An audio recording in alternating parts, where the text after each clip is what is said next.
एक लड़का जो कभी कॉलेज भी नहीं गया आज दुनिया की सबसे अमीरों की लिस्ट में आता है। मैं बात कर रहा हूँ स्टीव जॉब्स की। जी हाँ, स्टीव जॉब्स जो कॉलेज तो गए लेकिन कॉलेज की फीस न भरने के कारण उन्होंने कॉलेज छोड़ना पड़ा। फिर भी 1.5 साल तक वो कॉलेज आते जाते रहे। आज उनके ही बारे में बात करने वाला हूँ, कैसे उन्होंने एक गैरेज से कंपनी स्टार्ट की और वो कंपनी आज बिलियंस डॉलर में पहुँच गई। लेकिन कैसे हुआ उनके साथ ऐसा जो उनकी ही कंपनी से बाहर निकाल दिया गया। मैं आपको इंग्लिश इंटरव्यू को हिंदी में ट्रांसलेट करके बताऊंगा। धन्यवाद। आज मैं आपके बीच होने पर खुद को सम्मानित महसूस कर रहा हूँ। दुनिया के सबसे बेहतरीन विश्वविद्यालयों में से एक के दीक्षांत समारोह में सच कहूँ तो मैंने कभी कॉलेज से ग्रेजुएशन नहीं की और आज मैं जितना कॉलेज ग्रेजुएशन के करीब हूँ शायद इससे ज़्यादा कभी नहीं हुआ। आज मैं आपको अपने जीवन की सिर्फ 3 कहानियाँ सुनाना चाहता हूँ। पहली कहानी है डॉट्स को जोड़ना। मैंने रीड कॉलेज से सिर्फ 6 महीने के बाद ही पढ़ाई छोड़ दी, लेकिन मैं वहाँ पर 1.5 साल से आता जाता रहा। उससे पहले कि मैंने सच में कॉलेज छोड़ दिया तो आखिर में मैंने पढ़ाई क्यों छोड़ी। ये कहानी मेरे जन्म से पहले शुरू हुई थी। मेरी जीवाहिक माँ एक युवा और अविवाहित ग्रेजुएट छात्रा थी। उन्होंने तय किया कि वे मुझे गोद देगी। वे चाहती थी कि मुझे ऐसे माता पिता गोद लें जो कॉलेज से ग्रेजुएट हों।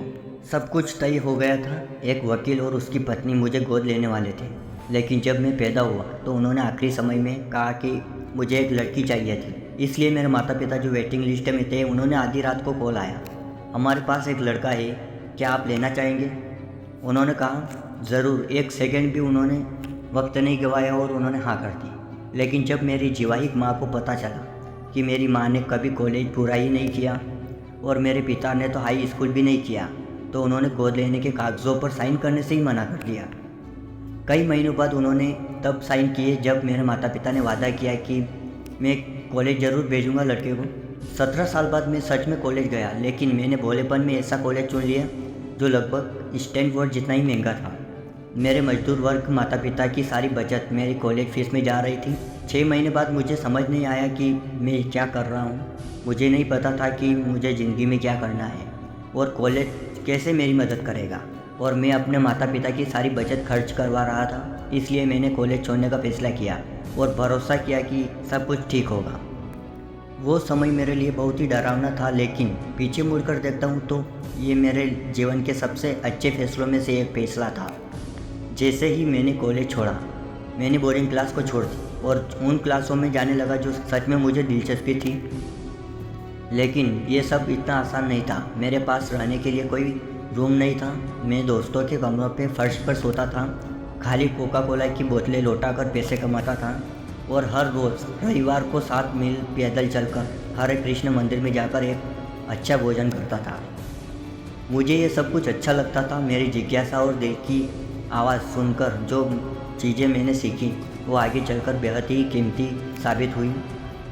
उदाहरण के लिए रीड कॉलेज में उस समय कैलीग्राफी सुंदर लिखावट की शिक्षा बहुत प्रसिद्ध थी। कॉलेज के हर पोस्टर, हर लेबल पर हाथ से सुंदर लिखावट लिखी होती थी। क्योंकि मैं ड्रॉप आउट था और मुझे ज़रूरी क्लास नहीं लेनी थी, मैंने सोचा क्यों ना मैं कैलीग्राफी कर लूँ। वहाँ मैंने सीखा सेरिफ और सेंस सेरिफ टाइपफेस क्या होते हैं, अक्षरों के बीच की दूरी कैसे रखी जाती है और अच्छी लिखावट को सुंदर कैसे बनाई जाती है। ये सब कुछ कलात्मक और सुंदर था। विज्ञान इसे नहीं समझ सकता। उस समय इसका कोई व्यावहारिक फ़ायदा नहीं था, लेकिन जब 10 साल बाद हमने एक मैकटोश कंप्यूटर बनाया तब यह सब कुछ मुझे याद आया।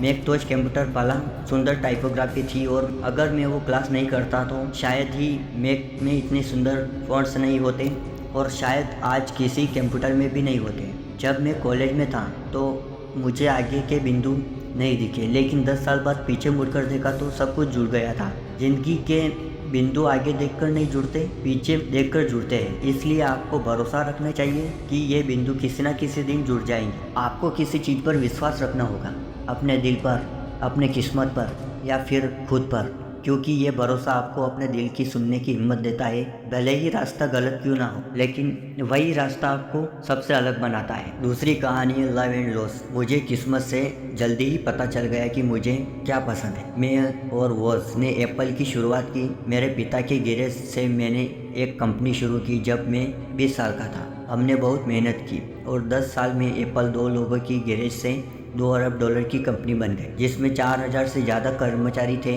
हमने 1 साल पहले मैकटोश लॉन्च किया था और मैं 30 साल का हो गया था और फिर मुझे निकाल दिया गया।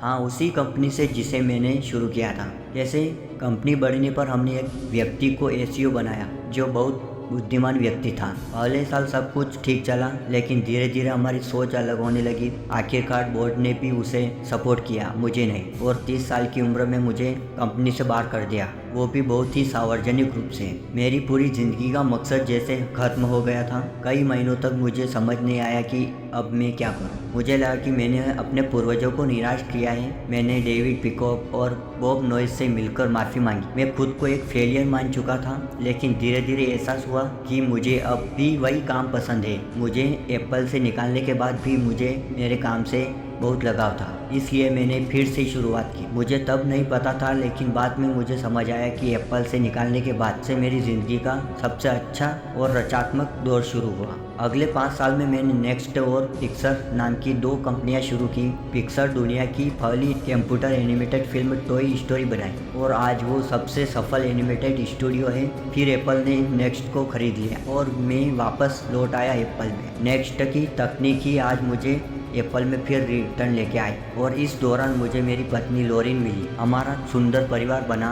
अगर मुझे एप्पल से निकाला नहीं गया होता तो ये सब नहीं हो पाता। कभी कभी ज़िंदगी आपको सिर पर ईंट से मारती है, लेकिन भरोसा मत खोना। मुझे आगे बढ़ने की ताकत दी। मेरे काम के प्रति मेरे प्यार ने मुझे मजबूत बनाया। आज आपको वही काम करना चाहिए जो आप सच्चे दिल से करते हैं। आप जिसे प्यार करते हैं उसी को लक्ष्य बनाओ। अगर अभी तक नहीं मिला तो उसे खोजते रहो, ढूंढते रहो, लेकिन रुकना मत। जैसे हर रिश्ते में होता है, वैसे ही सही काम मिलने पर समय के साथ और बेहतर होता है।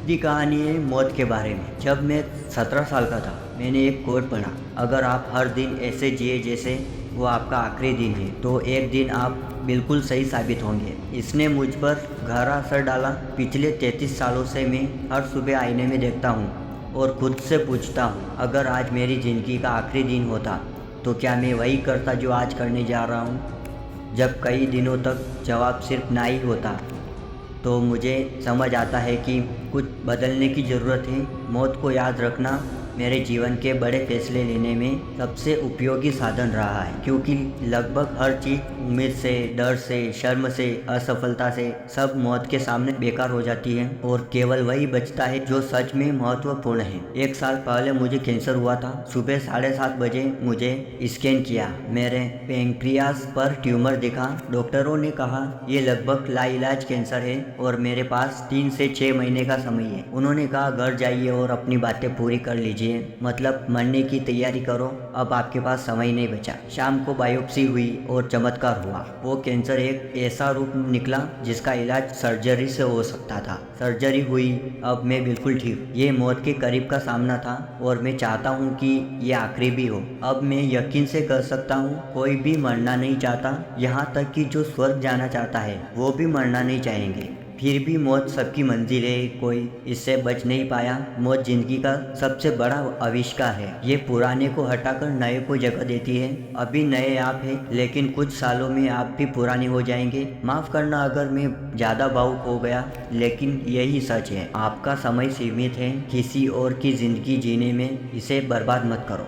दूसरों की राय के शोर में अपने अंदर की आवाज़ मत दबाओ और सबसे ज़रूरी, अपने दिल और समझ पर भरोसा रखो। वो पहले से जानती है कि आप क्या बनना चाहते हैं, बाकी सब मोह माया। उस टाइम पर मैंने एक किताब पढ़ी थी, एक शानदार किताब थी, वेल अर्थ कैटलॉग। ये मेरी पीढ़ी की बाइबल जैसी थी। इसे स्टुअर्ट ब्रांड नाम के व्यक्ति ने बनाया था। उस समय पर्सनल कंप्यूटर नहीं थे, सब कुछ टाइपराइटर, कैंची और कैमरे से होता था। किताब के आखिरी पन्ने पर एक सुंदर तस्वीर थी, एक देहाती सड़क की जहाँ कोई ट्रेवलर चल रहा हो। नीचे लिखा था स्टाई हैंग्री स्टाई पॉलिश, यानी हमेशा सीखने की भूख रखो और हमेशा विनम्र बने रहो। और मैं हमेशा यही चाहता था कि मैं भूखा और ना समझ बना रहूं। और अब जब आप नई शुरुआत कर रहे हैं, मैं यही कामना करता हूं, स्टाई हैंग्री स्टाई पॉलिश। आप हमेशा सीखते रहिए और हमेशा खुद पर भरोसा रखते रहिए। अगर आप खुद पर भरोसा नहीं रखेंगे और अपने काम के प्रति प्यार नहीं बढ़ाएंगे तो आप हमेशा से ही आप भटकते रहेंगे और उस काम को पूरा करने से आपका मन भटकता रहेगा। तो सबसे पहले आपको खुद के ऊपर विश्वास रखना सबसे ज़्यादा ज़रूरी है। तो वो काम आपको पहले सीखना होगा, मन को कंट्रोल कैसे किया जाता है वो सब आपको सीखना होगा। उसके बाद ही आप सब कुछ परफेक्ट कर सकते हैं।